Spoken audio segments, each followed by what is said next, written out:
Tonight, I'm very pleased to welcome a man who has been an incredible champion for so many of these values that we all share, and we've shared them for a long time. I don't think too many of you people have heard of him. He's very low-key. He's a very low-key person, but he's highly respected. He is a great person. I've known him for so long. For the past 16 months, Robert F. Kennedy, Jr.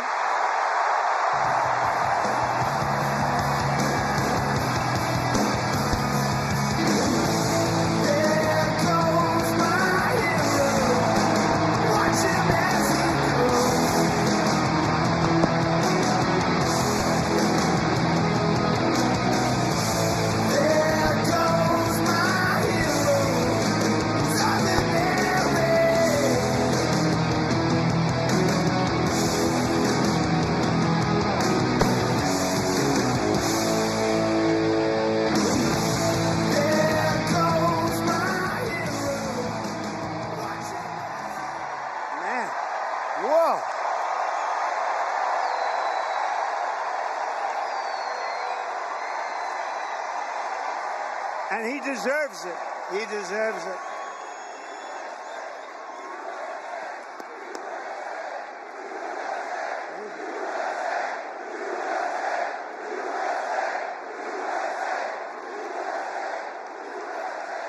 For the past 16 months, Bobby has run an extraordinary campaign for President of the United States. I know, because he also went after me a couple of times. I didn't like it. And I mean this sincerely. Had he been allowed to enter the Democrat primary, he would have easily beaten Joe Biden, but they wouldn't let him in. They put up rules. I've never seen rules like he had to have 65% of the vote in order to run, you know, little things like that. His candidacy has inspired millions and millions of Americans, raised critical issues that have been too long ignored in this country, and brought together people from across the political spectrum in a positive campaign grounded in the American values of his father, Robert Kennedy, a great man, and his uncle, President John F. Kennedy. And I know that they are looking down right now, and they are very, very proud of Bobby. I'm proud of Bobby, you want to know the truth.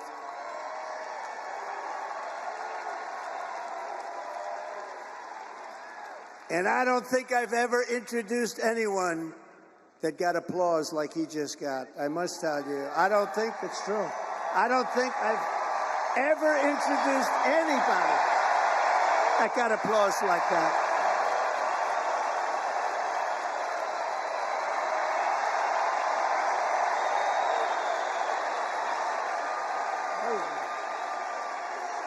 Amazing.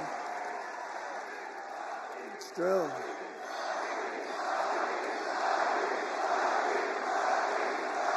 Amazing.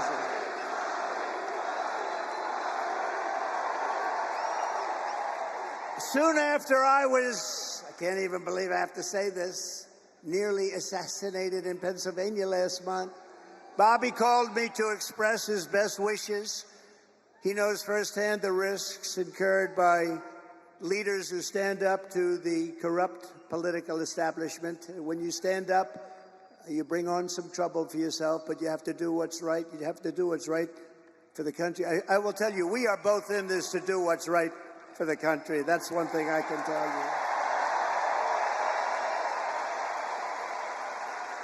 you. He lost his father and uncle in service to our country, and Bobby himself was subject to repeated threats to his safety during the course of his campaign while being denied protection by the Harris-Biden administration. And this is a tribute in honor of Bobby. I am announcing tonight that upon my election, I will establish a new independent presidential commission on assassination attempts. And they will be tasked with releasing all of the remaining documents pertaining to the assassination of President John F. Kennedy,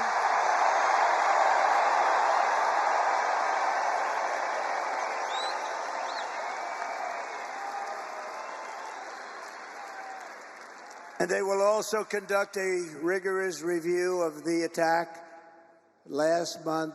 But I tell you, I have never had more people ask me, please, sir, release the documents on the Kennedy assassination. And we're going to do that. And I also want to salute Bobby's decades of work as an advocate for the health of our families and our children. Nobody's done more. Millions and millions of Americans who want clean air, clean water, and a healthy nation have concerns about toxins in our environment and pesticides in our food. That's why today I'm repeating my pledge to establish a panel of top experts working with Bobby to investigate what is causing the decades-long increase in chronic health problems and childhood diseases, including autoimmune disorders, autism, obesity, infertility, and many more.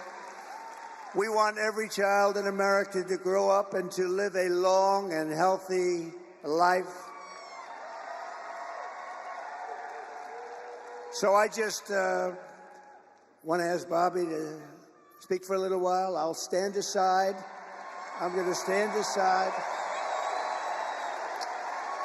But I can only tell you, I've known him a long time. We've been a little bit on the opposite side of the equation, but I will say this, he is a brilliant, I still think of him as young. He's not that young. I always call him young, but he's not that young. But he is a phenomenal person, a phenomenal man who loves the people of this country as much as anybody can love the people of this country. So, Bobby, please say a few words. Thank you very much.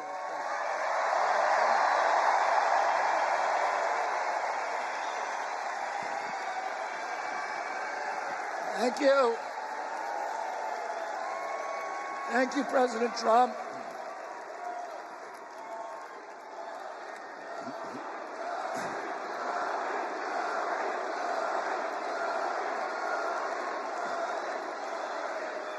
Thank you.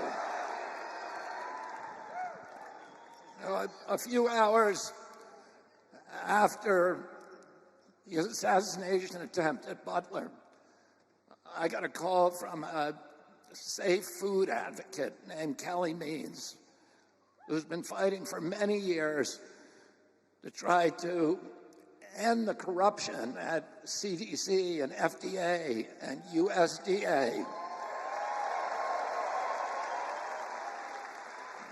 And these institutions, these regulatory agencies, are actually run by the big food processing companies, the big ag and the chemical companies that they're supposed to regulate. And he said to me that he'd been advising me for many years and on my campaign. And he told me that night that he was also advising President Trump.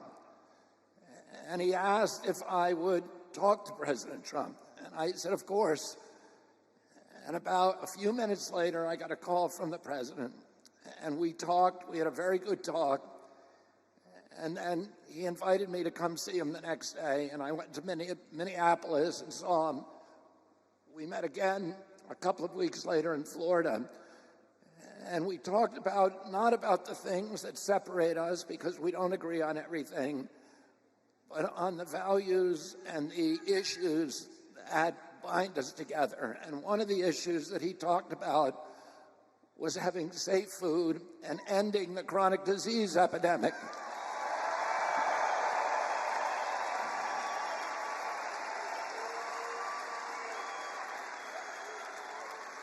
Our children are now the unhealthiest, sickest children in the world. Don't you want healthy children? And don't you want the chemicals out of our food? And don't you want the regulatory agencies to be free from corporate corruption? And that's what President Trump told me that he wanted. He also told me and he wanted to end the grip of the neocons on U.S. foreign policy.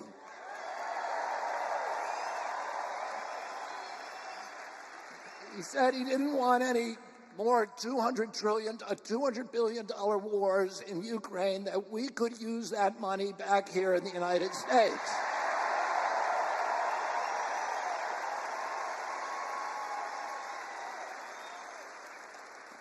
And the best way to build a safe America is to rebuild our industrial base and rebuild the middle class in this country.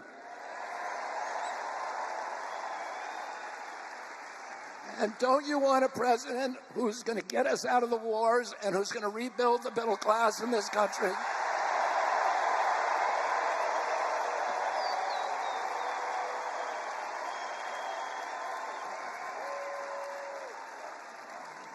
And he told me that he wanted to end the censorship because the whole basis of American democracy is the free flow of information.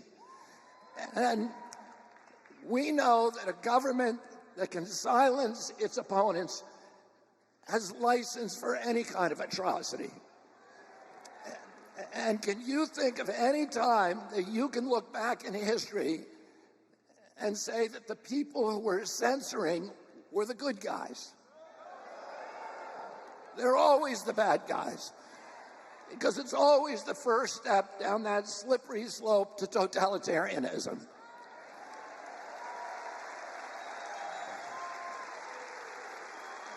And don't you want a president who's going to protect America's freedoms?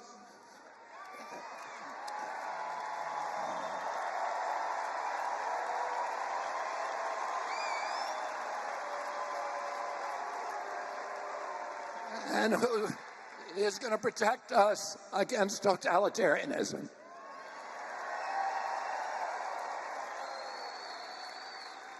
And I want to ask you again, don't you want a safe environment for your children?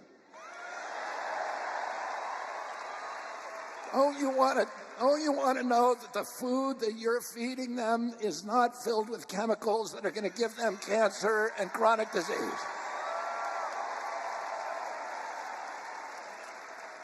And don't you want a president that's going to make America healthy again?